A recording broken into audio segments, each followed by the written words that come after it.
अस्सलाम वालेकुम वरहमतुल्लाहि वबरकातुहू। मैं हाफिज़ अब्दुल्ला मक्की। उम्मीद करता हूँ आप सब खैरियत से होंगे। आज हम इंशाअल्लाह हज का तरीक़ा मुकम्मल और मुख्तसर बयान करने की कोशिश करेंगे। तो हमारा हज शुरू कहाँ से होता है और एंड कहाँ पे होता है, ये इंशाअल्लाह हम इस पूरे व्लॉग के अंदर ये बताएंगे और तरीक़ा पूरा बताएंगे। सबसे पहले हज करने के लिए हमें एहराम बांधना होता है। अब एहराम बांधने के बाद हमें कुछ चीज़ें ऐसी होती हैं जो अपने साथ ले जानी होती हैं। तो एहराम बांधने के लिए कौन कौन सी चीज़ की ज़रूरत होगी और साथ ले जाने के लिए किस किस चीज़ की ज़रूरत होगी, वो यहाँ पर मैं आपको दिखाता हूँ। यहाँ पर दो चादरें हैं, ये एहराम बांधने के लिए है, और इस तरफ ये बेल्ट है बांधने के लिए, और इस तरफ ये है जी एज़ार बंद या जिसको नाला बोलते हैं, ये भी यूज़ करेंगे। इसको भी बांधेंगे किस तरीके से भी मैं आपको दिखाता हूँ। और यहाँ पर आ जाती है सेफ्टी पिन, जिसको पिन बोलते हैं, सेफ्टी पिन बोलते हैं। इसके कई साइज़ होते हैं, देखें जैसे ये बड़ा साइज़ और एक ये छोटा सा साइज़। ये छोटा साइज़ है, ये नहीं चलेगा, बड़ी पिन चलेगी। ये सारी चीज़ें हैं एहराम बांधने के लिए। फिर यहाँ पर आ जाते हैं अपने साथ ले जाने का सामान, छतरी, शोल्डर बैग, और ये एक वैसे पहनने वाला बैग, और इस तरफ पावर बैंक, आपकी तार, आपका चार्जर, आपकी दवाई और वेज़लिन। ये सारी चीज़ें कहाँ काम आएंगी आपको बताता हूँ। और ये वाला बैग जिसके अंदर आपने ये सारी चीज़ें रखनी है। तो ये सारी चीज़ें कहाँ कहाँ इस्तेमाल करनी है ये भी मैं आपको बताता हूँ। सबसे पहले हम एहराम बांधते हैं और उसके बाद दूसरा नेक्स्ट स्टेप की तरफ चलते हैं। एहराम बांधना शुरू करेंगे किस तरीके से। सबसे पहले हम नीचे वाली चादर बांधेंगे। नीचे वाली चादर को हम इस तरीके से नहीं बांधेंगे, एक दूसरे के साथ नहीं करेंगे। उसकी वजह क्या है वो मैं आपको बताता हूँ। हमने यहाँ पर तकरीबन 1 जगह छोड़नी है और एहराम को यहाँ से पकड़ना है। यहाँ से पकड़ने के बाद हमने एहराम को राइट हैंड की तरफ करना है और इस तरीके से टाइट करके हमने वापस लेफ़्ट हैंड की तरफ करना है। फिर लेफ़्ट हैंड से हमने आना है राइट हैंड की तरफ और यहाँ पर हमने एहराम को लपेट देना है हल्का सा लपेटने के बाद यहाँ पर ये जो एज़ार बंद है या जिसको नाला बोलते हैं, हमने इसको यहाँ पर बांधना है इस तरीक़े से। बिस्मिल्लाहिर्रहमानिर्रहीम। ये जी हमने इसको बांध लिया और खींचने वाली गिरा लगा दी, यहाँ पर इसको यहाँ लपेट दिया। और उसके बाद आ जाता है जी हमारा ये बेल्ट। हमने बेल्ट सिर्फ़ इसलिए नहीं बांधना बेल्ट कि भाई ये बेल्ट हमारे हराम को पकड़ेगा, नहीं, पकड़ आपकी ये है एज़ार बंद। और एज़ार बंद को आप भले इस हल्का सा ऐसे घुमा लें, एज़ार बंद भी थोड़ा सा ऐसा घुमा लें। फिर उसके बाद हमने ये हमारा बेल्ट बांधना है। ये हमारा बेल्ट बांधा गया, अपने हिसाब से ये बेल्ट बांध दिया गया। उसके बाद ये जो सेफ्टी पिन थी हमने इसको यूज़ करना है। यूज़ किस तरीके से करना है, सेफ्टी पिन खोली और यहाँ पर उसको हल्का सा इस तरीके से हमने बांधना है ताकि एहराम जो है अपनी जगह टिका रहे। ये बस इतना सा ही हमने करना है और इसको यहाँ पर हमने लॉक लगा दिया। ये एक सेफ्टी पिन लग गई। यहाँ पर हम पकड़ेंगे दूसरी सेफ्टी पिन को हम पकड़ेंगे और इसको हल्का सा अंदर करने के बाद यहाँ पे हम फिर दोबारा लगाएंगे। ये जी दूसरी सेफ्टी पिन लग गई। इसी तरीके से हम 3 सेफ्टी पिन लगा लेंगे। उसका फ़ायदा क्या होगा, अगर हम नॉर्मली तौर पे एहराम को लपेटते हैं तो हम चल नहीं सकते, लेकिन जिस तरीके से मैंने बांधा है बंदा यहाँ से भी सेफ़ हो चुका और चलने में कोई दिक्कत नहीं होगी। पूरी आपकी जो टांग है आप आराम से खोल सकते हैं, जल्दी तेज़ चल सकते हैं। फिर उसके बाद टाइम आता है जी हमारी जो ऊपर वाली चादर, इसको हम किस तरीके से बांधेंगे वो मैं आपको दिखा दूँ। ये चादर हमने खोली और ये चादर की जो राइट साइड है वो हमने बड़ी करनी है और जो लेफ़्ट साइड है वो हमने छोटी रखनी है। लेफ़्ट साइड को हमने यहाँ बगल में से दबा लेना है बांधने से पहले और एहराम को पूरे को ऐसे पकड़ के हमने पीछे की तरफ ऐसे फेंकना है और ये हमने खींच लिया। हमारा एहराम हो चुका है तैयार। तैयारी करने के बाद हमारी ये सारी चीज़ें हमारे किस काम आएंगी, छतरी हमारे काम आएगी धूप में, पावर बैंक और ये जो तारें हैं ये हमारा मोबाइल की में काम आएंगी, ये हमने इसी के अंदर रखनी है। दवाई हमने अपने इसी बैग में रखनी है और ये वेज़लिन हमारे बहुत ज़्यादा काम आने वाली चीज़ है, इसे आपने भूलना नहीं है। ये भी मैंने यहाँ पर रख लिया। अब ये जो बैग है ये आपके किस काम आएगा, आपने एक एहराम की चादर एक्स्ट्रा रखनी है, वो इसके अंदर रख लें। जाते वक्त आपने बाकी सामान भी अपना इसी के अंदर रखना है। ये देखें मैंने रख लिया। जब आपने बस में बैठना है तो आपने अपना ये सारा सामान इसी के अंदर रखना है मीना पहुंचने तक। मीना पहुंचने के बाद आपने अपना ये बड़े वाला बैग रख देना है और छोटे वाला बैग अपने साथ आपने ले लेना है। तो चलें अब नीचे चलते हैं और देखते हैं कि बस किस तरीके से आती है और फिर मीना किस तरीके से चलते हैं। तो चलते हैं जी नीचे। मीना के लिए तैयार होने के बाद आपके हाथ में, जैसे मैंने आपको बताया कि सिर्फ़ और सिर्फ यही बैग होगा, इसके अलावा दूसरा बैग नहीं होगा। तो आपने तैयार होने के बाद अपने ग्रुप लीडर का इंतज़ार करना है कि वो आपको कौन सा टाइम देता है। कभी कभी फजर से पहले रवानगी का टाइम होता है, कभी फजर के बाद रवानगी का, सुबह 7, 8, 9 बजे भी होता है, रात 2, 3, 4 बजे भी होता है। तो जो हिसाब किताब, जो टाइम टेबल आपका ग्रुप लीडर मुहैया करेगा, सेट करेगा, आपने उसी हिसाब से चलना है। तैयार होने के बाद आपने इंतज़ार करना है कि आपको ऑर्डर मिले, और इसी तरीके से बसेज़ आ जाती हैं। बसेज़ आके खड़ी हो जाती हैं आपके होटल के बिल्कुल सामने। आपने अपनी बस में बैठना है। कभी कभी ऐसे होता है कि जो वीआईपी हाजी नहीं होते, जो कम रेट में आए होते हैं, उन्हें सीट बाई सीट बस नहीं मिलती। तो उसका तरीक़ाकार ये होता है कि अगर 50 बंदों की बस है और 60-65 बंदे हैं जो जाने वाले हों, तो ख़वातीन को बिठा देना चाहिए। जो बूढ़े हजरात होते हैं उन्हें बिठा देना चाहिए, और जो जवान होते हैं जिनके अंदर हिम्मत होती है खड़े होने की, चलने की, वो जो है खड़े होकर मीना की तरफ रवाना हो। होटल से मीना तक का जो सफ़र है 10 से 15 मिनट, इससे ज़्यादा का सफ़र नहीं होता। लिहाजा सब्र और तहम्मुल से काम लेना है। दूसरी बात यह है कि हज जो है वो आसान वैसे भी नहीं है।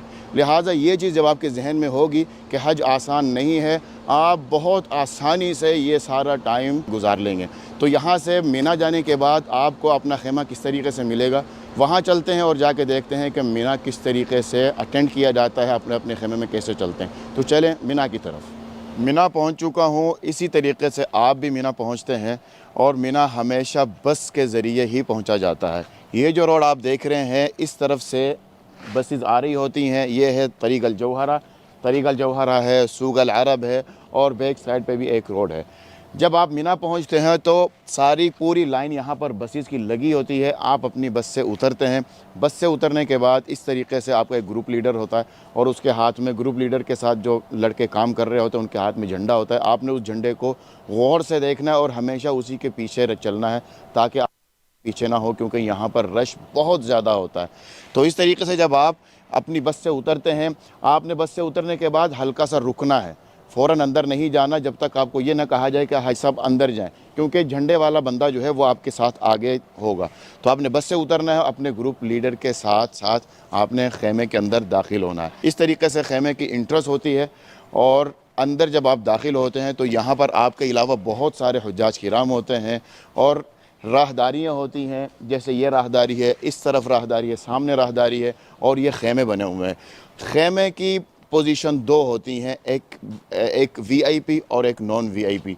ये जो खेमा आप देख रहे हैं, ये खेमा है वीआईपी खेमा, और वीआईपी खेमे की जो पोजीशन होती है वो अलग होती है। हम अपना तरीक़ा जो है वो वीआईपी में नहीं बताते, हम जाते हैं डी कैटेगरी में, ताकि आपको बआसानी पता चले कि किस तरीके से हज का जो पहला दिन है वो मुकम्मल किया जाता है। तो चलें डी कैटेगरी की तरफ। इस तरीके से आप अपने टेंट में पहुंच जाते हैं। इस वक्त मैं आ चुका हूं, समझ लें डी या सी कैटेगरी के जो टेंट हैं उसमें आ चुका हूं। बिल्कुल सादे होते हैं, इस तरीके से कपड़े के होते हैं, और इस तरीके के होते हैं जी दरवाज़े। अपने दरवाज़े में आपने दाखिल होना, और जैसे मैंने आपको बताया, आपने अपने ग्रुप लीडर के पीछे ही रहना है, क्योंकि उन्हें पता होता है कि आपका टेंट कौन सा है और कहाँ पर आपने ठहरना है। तो खैर, मिसाल के तौर पे हम पहुंच चुके हैं अपने टेंट में। ये हम दाखिल हो चुके हैं अंदर। अब ये जो खेमे होते हैं, जो टेंट होते हैं, इनको खेमे कहते हैं अरबिक में। तो खेमे में जो सोफ़ा या गद्दे जो लगे होते हैं, मैट्रेस जो लगे होते हैं, वो बहुत छोटे होते हैं, इतने भी नहीं होते, बहुत छोटे होते हैं। एक बंदा बमुश्किल पूरा लेट सकता है। लिहाजा सबसे पहले आपने सब्र और तहम्मुल का मुज़ाहरा करना है। यहाँ पर आपके साथ आपके भाई हुज्जाज किराम ही होते हैं। हज आसान नहीं होता। हर वक्त आप तैयार रहें मुश्किल के लिए, मुश्किल वक्त के लिए आप तैयार रहें। पिछले साल आप नहीं जानते, लेकिन जो मेरी वीडियो देख रहे हैं, जिन्होंने पिछले साल हज किया है, सी कैटेगरी में भी मुश्किलात हुई थी। कहीं पानी आ रहा था, कहीं नहीं आ रहा था, और जो ए कैटेगरी है वहाँ पर भी मुश्किलात हुई थी। हत्ता कि ए कैटेगरी में बिजली भी चली गई थी, हमारी भी बिजली चली गई थी, क्योंकि बहुत बड़ा प्लांट है और 1 साल के बाद चलता है, कहीं ना कहीं 19-20 हो जाती है। तो हज में कंप्रोमाइज़ करना आपके ज़िम्मे है। हज में आपने सब्र का, तहम्मुल का मुज़ाहरा करना है, वो आपके ज़िम्मे है। जब आप पहुँचते हैं तो मेरा मशवरा है, सबसे पहले आप जब पहुँचें तो ये जो पंखे चल रहे हैं इनके सामने आप अपने लिए जगह देखें, कितनी ज़बरदस्त हवा आ रही है, बहुत ज़बरदस्त हवा आ रही है। पंखों के सामने आप अपना बेड लगा लें, वो सबसे ज़्यादा बेहतर होगा। अगर आपको जगह नहीं मिलती, कहीं भी जगह मिलती है, आप लेट जाएं, बैठ जाएं, आप अपने लिए मैट्रेस ले लें और आपने अपनी जगह पे ही बैठना है, दाएं बाएं आपने कहीं भी नहीं बैठना। ये आपकी जगह मिसाल के तौर पे हो गई, आप अपनी जगह बैठ गए। तो इस तरीके से आपने यहाँ पर जब बैठना है तो आपके साथ सारे के सारे हुज्जाज किराम होते हैं। ये दीवारें हटी भी होती हैं, खुला भी होता है, तो यहाँ पर सदा लग रही होती है, लब्बैक अल्लाहुम्मा लब्बैक, लब्बैक ला शरीका लक लब्बैक, इन्नल हम्दा वन निअमत लक वल मुल्क ला शरीका लक। आपने अपने मैट्रेस पे बैठना है और आपके पास एक छोटा सा तकिया होता है, सिर्फ इसी पे आपने अपना गुजारा करना है। यह जो छोटा सा बैग आपको दिया जाता है आपके मुअल्लिम की तरफ से, ग्रुप लीडर की तरफ से, सिर्फ वही बैग आपके पास होता है, उसके अलावा और कुछ नहीं।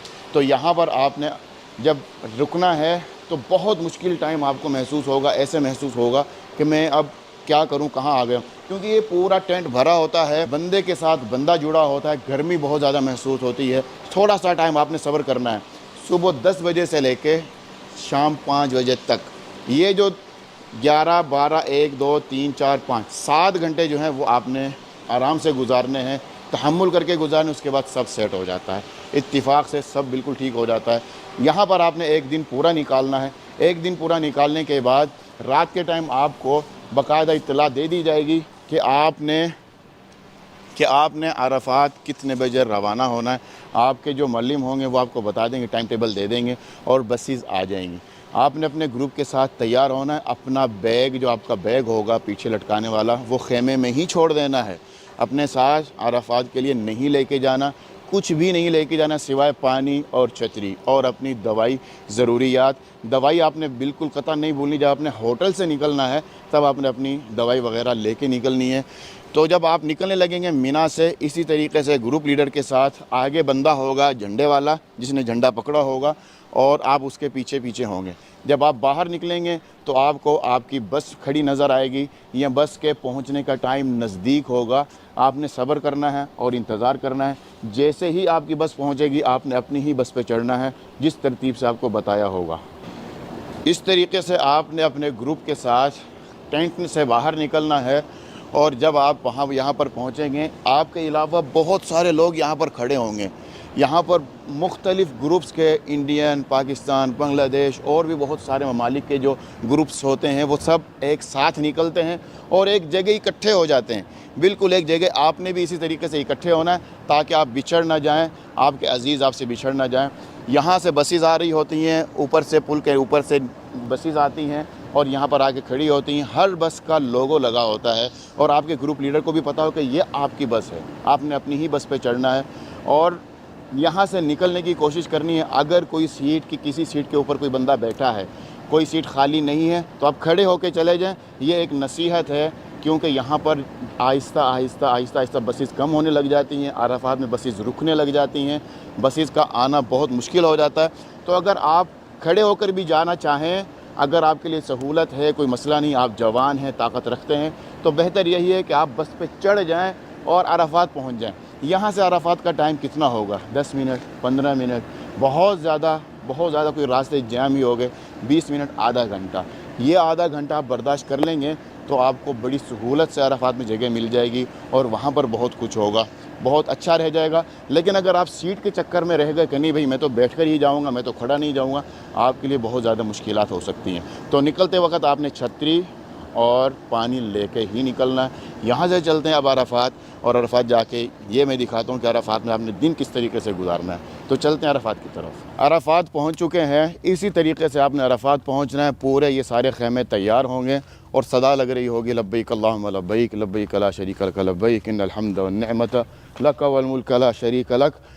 और आप अपने अपने टेंट में इसी तरीके से दाखिल होंगे। जैसे ही आपने अरफात पहुंचना है, सुबह का टाइम होगा, तो वो टाइम आराम करने के लिए नहीं होता। आपने आराम नहीं करना।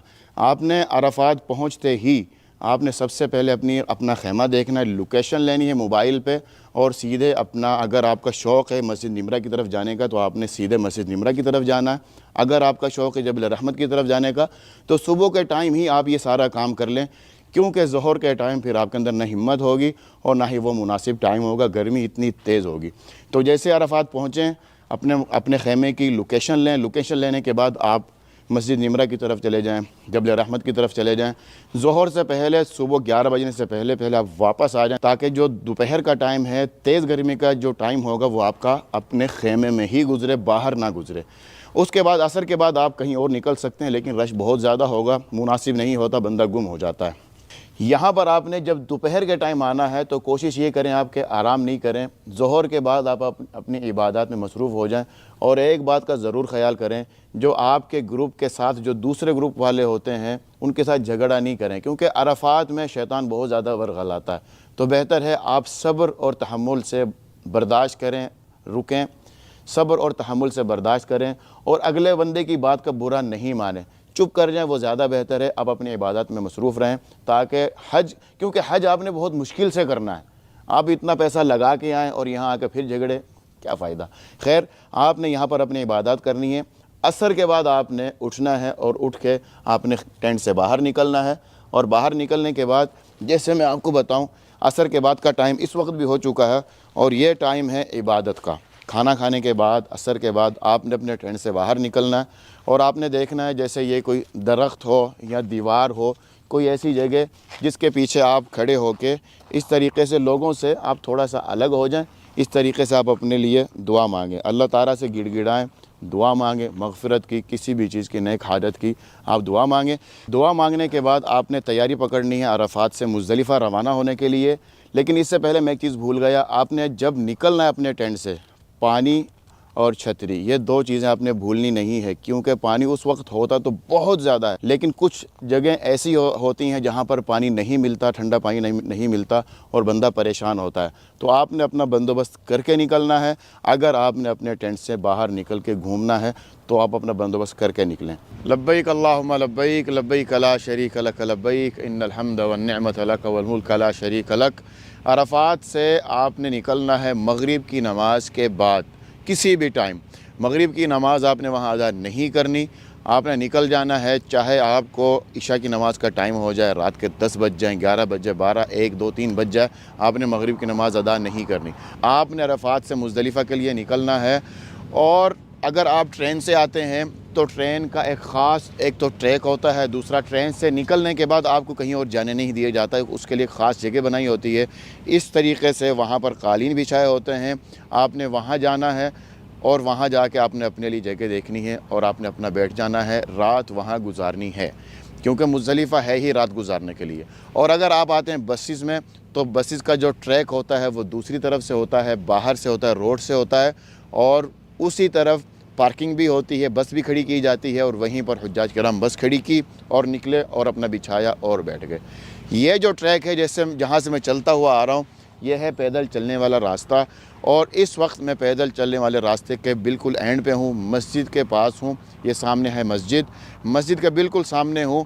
यहाँ पर भी आपको बाकायदा रश नज़र आएगा। जैसे जैसे रात देर होती जाएगी वैसे वैसे ये रास्ता भी तंग होता जाएगा, हत्ता कि थोड़ी सी जगह बचती है, बाकी पूरे का पूरा रास्ता भरा होता है हुज्जाज किराम से। और हुज्जाज किराम लेटे होते हैं, बैठे होते हैं, अपना आराम फरमा रहे होते हैं। यहाँ पर आपने जब पहुँचना है तो आपने सबसे पहले क्या करना है, ये मैं आपको बताने चाह रहा हूँ। आपने सबसे पहले अपने लिए एक तो जगह देखनी है, जितने अफराद आप हैं, अगर 2 हैं तो 2 बंदों के लिए आपने जगह देखनी है, 10 हैं तो 10 बंदों के लिए अपनी जगह देखनी है। और अपना चादर, कपड़ा, कुछ भी जो आपके पास होगा वो आपने बिछाना है, और उस जगह को आपने बुक समझ कर लेना है कि आपकी जगह बुक हो चुकी। उसके बाद आपने क्या करना है, अपनी मगरिब की नमाज़ और इशा की नमाज़ अदा करनी है। अगर आप मुसाफिर हैं तो इशा की नमाज़ आप कसर पढ़ेंगे, अगर आप मुसाफिर नहीं हैं तो जमा आप करके पढ़ेंगे, मगरिब पहले और इशा और सुन्नत वितर वगैरह साथ में आप अदा करेंगे। फिर उसके बाद आपने अपना थोड़ा सा आराम करना है, और आराम करने के बाद आपने उठना है और उठ के आपने अपने लिए कंकर लेनी है। तो कंकर किस तरीके से ढूंढनी है मैं आपको बताता हूँ, लेकिन सबसे पहले यहाँ पर आराम करने का जो तरीका है मैं वो आपको बताता हूँ। जैसे ये आपकी जगह है और आपके पास अब ऐसा नहीं है कि तकिया आपके पास है या कोई चीज़ आपके पास है, आपके पास कुछ नहीं है। तकिया आपने बनाना है, अपना जो आपका जूता है, ताकि जूता भी आगे पीछे ना हो, तो आपने अपना जूता इस तरीके से फ़ोल्ड करना है, अपनी चादर के नीचे रखना है, और ये आपकी जगह बन गई आराम करने के लिए। ये देख, ये जगह बन गई। बस चेहरे पे आपका कुछ आना नहीं चाहिए, सर पे आपका कुछ आना नहीं चाहिए। सिर्फ़ और सिर्फ इसी तरीके से आपने सोना है, चाहे लाइटिंग आ रही हो, लाइटिंग पड़ रही हो, ना पड़ रही हो, आपने आराम करना है। और कुछ लोग ऐसे होते हैं जिनको नींद नहीं आती, लेकिन यहाँ पर आपको नींद आती है और बड़ी मज़े की नींद आती है। खैर, आपने आराम करना है कंकरी उठाने के बाद। तो कंकरी कैसे उठाते हैं मैं आपको दिखाता हूँ। चलें कंकरी उठाने के लिए चलते हैं। कंकर उठाने के लिए एक कच्ची जगह पे आ चुका हूँ, जैसे ये जगह है। इस तरीके से आपने अपने हाथ में ले लेनी है लकड़ी का कोई भी टुकड़ा आपने ले लेना है, और इस तरीके से आपने ज़मीन पे जो है ना, बच्चों की तरह आपने ये खेलना है। इस तरीके से आपने जब ज़मीन को ऐसे खुरेदना है ना, तो इसके अंदर से निकलेगी कंकर। ये देखें, इस तरीके से आपने ज़मीन में अपनी, ये देखें, ये एक मिल गई। चने के साइज़ की जो है ना कंकर होनी चाहिए, चने के साइज़ की, उससे बड़ा साइज़ नहीं होना चाहिए। ये मिल गई, और आपने अपने साथ जो है ऐसी बोतल रखनी है, उसके अंदर आपने कंकर डाल देनी है।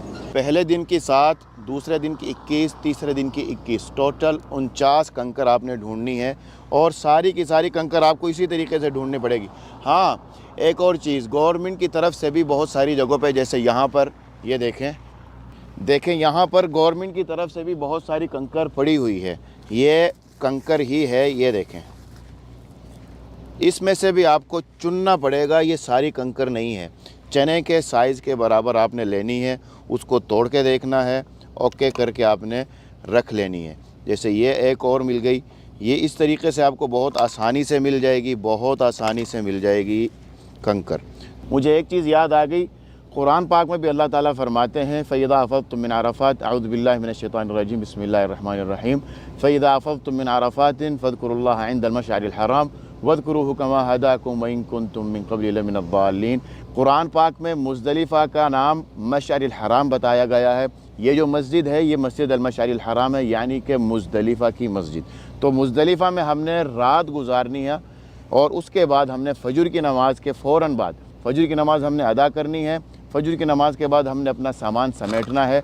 जैसे ही हल्की हल्की रोशनी शुरू होगी, हमने यहाँ से मुज़दलिफ़ा से मिना के लिए रवाना हो जाना है। अपनी कंकर मुकम्मल करने के बाद आराम करना है, और सुबह इंशाअल्लाह हमने निकलना है मिना के लिए। मिना रवाना होने के बाद आपने क्या करना है, कंकर किस तरीके से मारनी है, वो मैं आपको बताता हूँ। तो चलें सीधे जमारात की तरफ। लब्बैक अल्लाहुम्मा लब्बैक लब्बैक ला शरीक लक लब्बैक इन्नल हम्द वन निअमत लक वल मुल्क ला शरीक लक।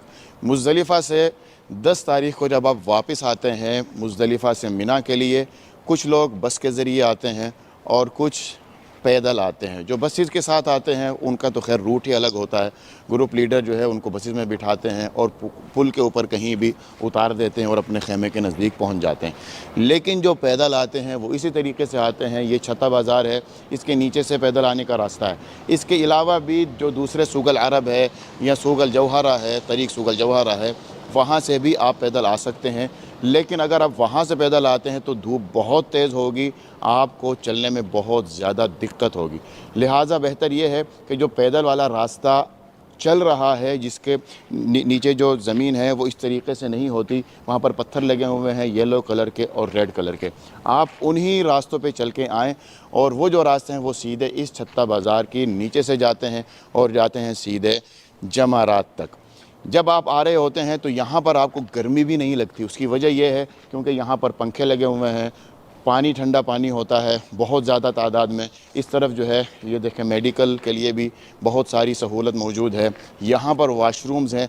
मतलब जब आप पैदल चल के आते हैं तो आपको कोई दिक्कत नहीं होती, बशर्त ये कि आप इस रास्ते पे चलें, वरना जो दूसरे रास्ते होते हैं बहुत सारी दिक्कतें वहाँ पर होती हैं। जब आपने मुज़दलिफ़ा से निकलना है तो जैसे मैंने आपको बताया कि आपने अपने साथ सामान कुछ भी नहीं रखना है, हत्ता कि जो आपने नीचे बिछाया होता है वो भी वहीं पर छोड़ देना है। क्योंकि जब आप आ रहे होते हैं तो रास्ते में एक तो बहुत सारी सिक्योरिटी होती है, वो चेक करते हैं कि आपके हाथ में कोई बैग तो नहीं है, कोई ऐसी चीज़ तो नहीं है। सिवाय छतरी और पानी के आप कुछ भी ले जा नहीं सकते। तो बेहतर यही है कि आप वहीं पर मुज़दलिफ़ा में सब कुछ छोड़ छाड़ के आप आ जाएँ और सीधे इसी रास्ते पर चलते चलते जमारात की तरफ जाएँ। तो जमारात की तरफ चलते हैं और जमारात पे जाके आपको मैं ये दिखाता हूँ कि किस तरीके से हमने रजम करनी है। तो चलते हैं जमारात की तरफ। लब्बैक अल्लाहुम्मा लब्बैक लब्बैक ला शरीका लक लब्बैक इन्नल हम्दा वन निअमत लक वल मुल्क ला शरीका लक। मुज़दलिफ़ा से मिना पहुंचेंगे। मिना पहुंचने के बाद हम जमरात पहुंचेंगे।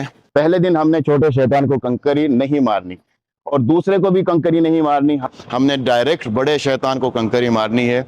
इस वक्त मैं पहुंच चुका हूं बड़े शैतान के पास, बड़ी जमारा के पास। ये जो आपके सामने ये है शैतान। और यहाँ पहुंचने के बाद आपने, जैसे मैंने आपको कहा था कि आपने कंकरी छोटी लेनी, बड़ी कंकर नहीं लेनी। यहाँ पहुंचने के बाद गवर्नमेंट ने इतनी बड़ी जमारा बना दी है सिर्फ इसलिए ताकि आपसे किसी हाजी को कोई नुकसान ना पहुंचे। तो बेहतर यही है आप इसके पास आ जाएं, नज़दीक आ जाएं। यहाँ पर आप अपनी बोतल रख दें या जमरात जिसके अंदर आपने कंकरी डाली है वो रख दें और अपनी इस तरीके से कंकरियाँ निकालें।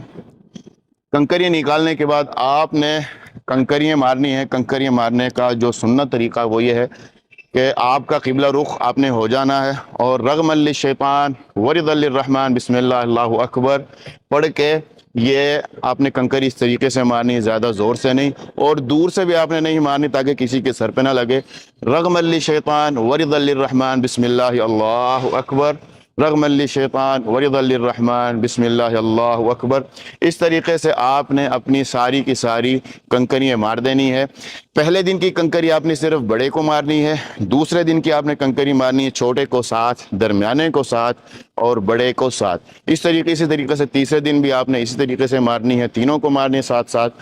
पहले दिन आपने जब कंकरी मार लेनी है, कंकरी मारने के बाद आपके ज़िम्मे क्या रह जाएगा? कुर्बानी करना, कुर्बानी के बाद हलक करना और तवाफ़ और सई करना।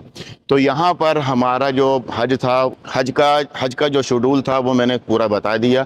ये महज एक मैंने व्लॉग नहीं बनाया बल्कि एक रहनुमाई के लिए एक वीडियो बनाई है ताकि आपको, जितने मेरे बहन भाई हैं देखने वालों को फ़ायदा हो। उम्मीद करता हूँ ये वीडियो आपको पसंद आई होगी। वीडियो को लाइक, शेयर और चैनल को सब्सक्राइब करना मत भूलिए। अपने भाई को दें इजाज़त। अस्सलाम वालेकुम व रहमतुल्लाहि व बरकातुहू।